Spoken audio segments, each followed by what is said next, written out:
ओम नमो भगवते वासुदेवाय। श्रीमद् नारायण पुरुषोत्तम भगवान की जय। 18वां अध्याय। नारद जी बोले, हे तपोनिधे। उसके बाद साक्षात भगवान वाल्मीकि मुनि ने राजा धृढ़धनवा को कहा, आप जो कहा वो आप कहिए। श्री नारायण बोले, वह राजऋषि धृढ़धनवा ने अपने पूर्व जन्म का वृतांत सुनकर आश्चर्य करता हुआ मुनि श्रेष्ठ वाल्मीकि मुनि से पूछता है।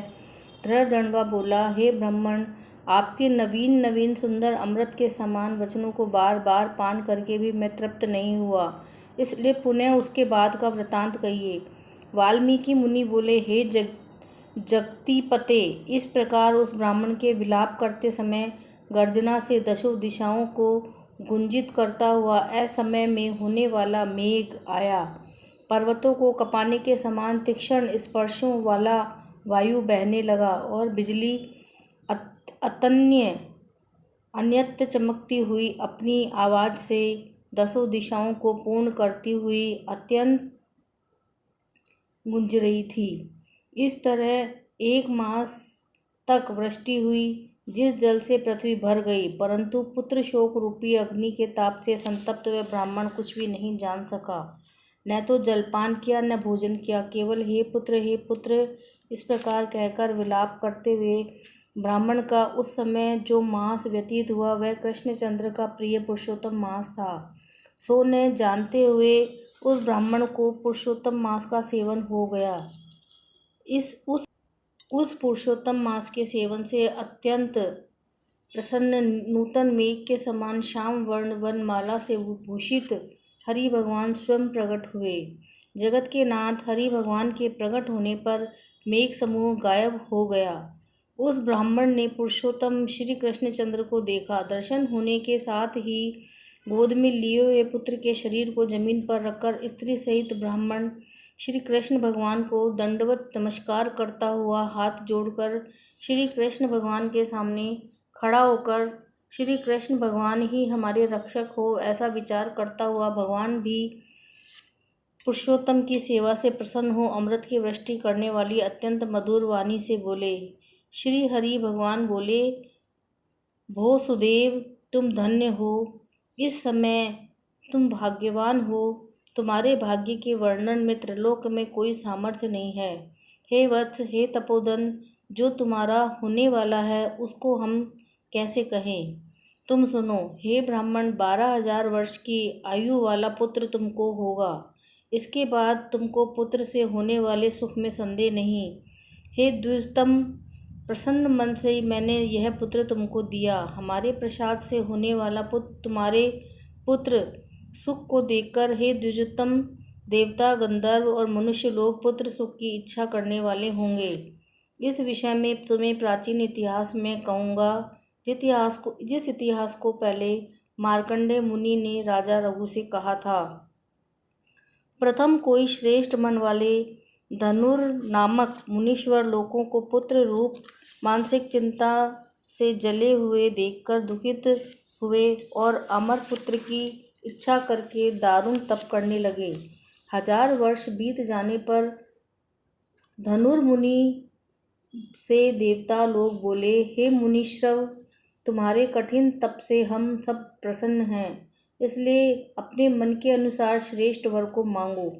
श्री नारायण बोले, देवताओं के अमृत तुल्य इस वचन को सुनकर उन तपोधन मुनि धनुर नामक मुनि ने बुद्धिमान और अमर पुत्र को मांगा। उस ब्राह्मण से देवताओं ने कहा कि पृथ्वी में ऐसा कोई पुत्र नहीं। तब धनुर्मुनि ने देवताओं से कहा कि अच्छा, ऐसा पुत्र दो जिसकी आयु की मर्यादा बंधी हो। देवताओं ने कहा कि कैसी मर्यादा चाहिए, कहो। इस पर उस मुनि ने कहा कि यह महान पर्वत जब तक रहे तब तक उसकी आयु होवे, ऐसा ही हो। इस प्रकार कहकर इंद्र देवता स्वर्ग को चले गए। धनुर्शर्मा ने थोड़े समय में वैसा ही पुत्र को प्राप्त किया। उस मुनि का पुत्र आकाश में चंद्र के समान बढ़ने लगा। 16वें वर्ष के होने पर मुनीश्वर ने पुत्र से कहा, हे वत्स मुनि, ये मुनि लोग कभी भी अपमान करने योग्य नहीं है। इस तरह शिक्षा देने पर भी उस पुत्र ने मुनियों का अनादर किया। आयु की मर्यादा के बल से उन्मत्त उन्मत्त उसने ब्राह्मणों का अपमान किया। किसी समय परम क्रोधी महिष नामक मुनि ने विधि से शुभ फल देने वाले शालिग्राम शिला का पूजन किया। उसी समय उस बालक ने वहां जाकर शालिग्राम शिला को जल्दी से लेकर अपनी चंचलता के कारण हंसता हुआ पूर्ण जल वाले कूप में छोड़ दिया। क्रोध से युक्त दूसरे काल रुद्र के समान महिष मुनि ने उस धनुर्मुनि के पुत्र को श्राप दिया कि यह अभी मर जाए, परंतु उसे मृत हुए न देखकर मन में मृत्यु के कारण का ध्यान किया। देवताओं ने इस धनुर्मुनि के पुत्र को निमित्तायु वाला बनाया। इस तरह चिंता करते हुए महिष मुनि ने लंबी सांस ली, जिससे कई कोटि महिष पैदा हो गए और उन महिषों ने पर्वतों को टुकड़ा टुकड़ा कर दिया। उसी समय मुनि का अत्यंत दुर्मुद लड़का मर गया। धनुर्मुनि ने अत्यंत दुख से बार बार विलाप किया। बाद अनेक प्रकार विलाप कर पुत्र के शरीर को लेकर पुत्र के दुख से अत्यंत पीड़ित हो गया, चिंता की अग्नि में प्रवेश किया। इस प्रकार हठ से पुत्र प्राप्त करने वाले कहीं भी सुख को नहीं पाते हैं। हे तपोधन, गरुड़ जी ने यह पुत्र दिया, इससे संसार में तुम प्रशंसनीय पुत्रवान हो गए। हे अनग, मैंने प्रसन्न होकर पुरुषोत्तम के माध्यम से इस पुत्र को चिरस्थायी किया है। यह तुमको सुख देने वाला हो पुत्र के साथ सर्वदा गृहस्थ आश्रम के सुख भोगने के बाद तुम ब्रह्मलोक को जाओगे। वहाँ उत्तम सुख देवताओं के वर्ष से 1000 वर्ष पर्यंत भोग कर पृथ्वी पर आओगे। हे द्युतम, यहाँ तुम चक्रवर्ती राजा होगे। दृढ़ दंडवा नाम से प्रसिद्ध तथा सेना सवारी से युक्त हो 10,000 वर्ष पर्यंत पृथ्वी के राजा का सुख भोगोगे। इंद्र के पद से अधिक अखंड बल और ऐश्वर्य होगा। उस समय यह गौतमी स्त्री पटरानी होएगी। नित्य पति सेवा में तत्पर और गुण सुंदरी नाम वाली होगी। राजनीति विशारद तुमको 4 पुत्र होंगे और सुंदर मुख वाली महाभागा सुशीला नाम की कन्या होगी। हे महाभाग, सुरों और असुरों को दुर्लभ संसार के सुखों को भोगकर तुम संसार रूपी समुद्र के पार करने वाले विष्णु भगवान को जब भूल जाओगे, तब हे विप्र, उस समय वन में यह तुम्हारा पुत्र शुक पक्षी होकर वट वृक्ष के ऊपर बैठकर वैराग्य पैदा करने वाले श्लोकों को बार बार पढ़ता हुआ तुमको इस प्रकार बोध कराएगा। शुक पक्षी के वचन को सुनकर दुखित मन होकर घर आओगे।